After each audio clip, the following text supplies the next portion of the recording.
Zakonisht, kur përgatisim ëmbëlsira me sherbet, është mirë që të parën ta bëjmë gati sherbetin.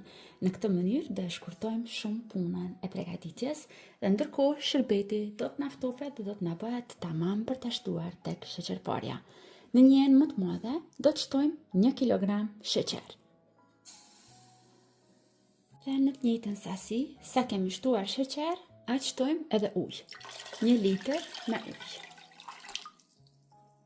Përpara se ta vendojmë në zjarr që të zihet, është mirë që ta përziheni një herë sheqerin që të tritet te uji. Në këtë mënyrë do ta ruajmë ngjyrën e sherbetit dhe nuk do të na bëhet si e karamel, por do të na mbetet si e kristalit.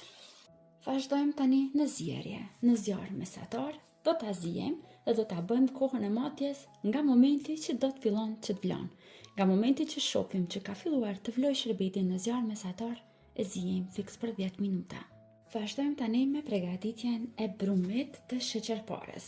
Në fakt, kjo sheqerpare thihet fëstëkpare, sepse si bazë në brum do të shtojmë edhe fëstëkun. Kemi nevojë për 500 gram gjalp. Unë po bëj masë pak më të madhe, pasi po pres mysafir. Nëse juve nuk ju nevojitet një sasi kaq e madhe, atëherë do t'i përgjysmoni masat dhe do t'i bëni më pak. Në 500 gram gjalp, duhet që ta kemi gjalpin të zbutur në ambient dhume për disa orë, tjetë i butë që të mund të punojmë mirë brumin e sheqerpares. Tani, tek gjalpi, do të shtojmë 2 dverdha dvezës. Vazhdojmë tani që brenda të shtojmë 100 gram gris ose semolina. Ajo që do t'a bëj unike këtë sheqerpare dhe do t'ja jep shijen tamam të fëstëkpares është kremi i fëstëkut. Unë po përdor nga ky lloj fëstëk ezme dhe do t'a shtoj një herë 1 lugë gjelle. Shtojmë 3 lugë gjelle me sheqer pluhur. 100 gram fëstëk të bluar. Vazhdojmë tani që ta shtojmë miellin dhe miellin si gjithmonë do ta shtojmë pak nga pak dhe duke e kontrolluar. Në total do të na duhen dikon nga 600 deri në 700 gram miell. Pasi shtojmë një pjesë të miellit, vazhdojmë që ta shtojmë edhe pluhurin për pjekje. Pluhur për pjekje vetëm 1 lugë të mesme. Nëse e bëni në masa më të vogla se unë, do të shtoni vetëm 1 lugë çaj. Nuk duhet që të na fryhet shumë kjo lloj i sheqerpares. Dhe vazhdojmë tani me një herë, duke e punuar me dorë, deri sa të formojmë një brum të mirë, njëjtë si për sheqerpare. Dhe brumin e kemi gati. Unë e kam gjeshur për disa minuta, deri sa kam fituar këtë konsistencë të brumit. Pra një brum mesatarisht të butë, të cilit mund t'ja jepni lirisht formën, pa u dëmtuar dhe të mbetet i lëmuar. Mua në total më deshën 800 gram miell për ta formuar këtë brum të sheqerpares. Dhe tani vazhdojmë që t'ju japim formën. Mund t'i bëni në formën në të cilën ju keni dëshirë, por unë sot do t'ja ndryshoj edhe formën pak dhe do t'a bëj të ngjashme ashtu siç edhe e kam provuar në Turqi. Pra këto lloj të sheqerpareve shiten shumë në Turqi.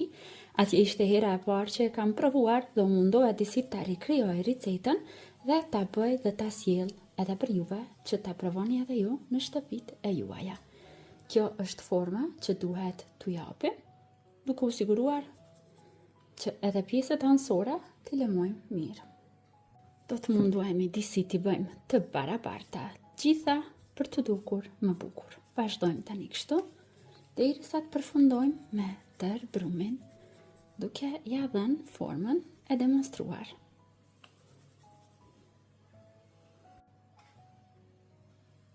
Dhe tani, pasi kemi renditur të gjitha në tepsi për pjekje, me ndihmën e një thike të sprehtë, do t'i prejmë kështu në mes. Dhe tani vazhdojmë i pjekim. Në furrë të parangrohur, në 200 gradë, do ta pjekim sheqerparen diku afërsisht 25 minuta. Sheqerparja është pjekur, sa po e kam larguar nga furra, lejojmë që të ftofet diku për 15 minuta, ndërkohë që edhe sherbeti është gati dhe është duke u ftofur. Pasi sheqerparja është ftofur mirë, pra është e ftoftë, shërbeti është i nxehtë, po jo shumë i nxehtë, val, por atë sa e duron dora.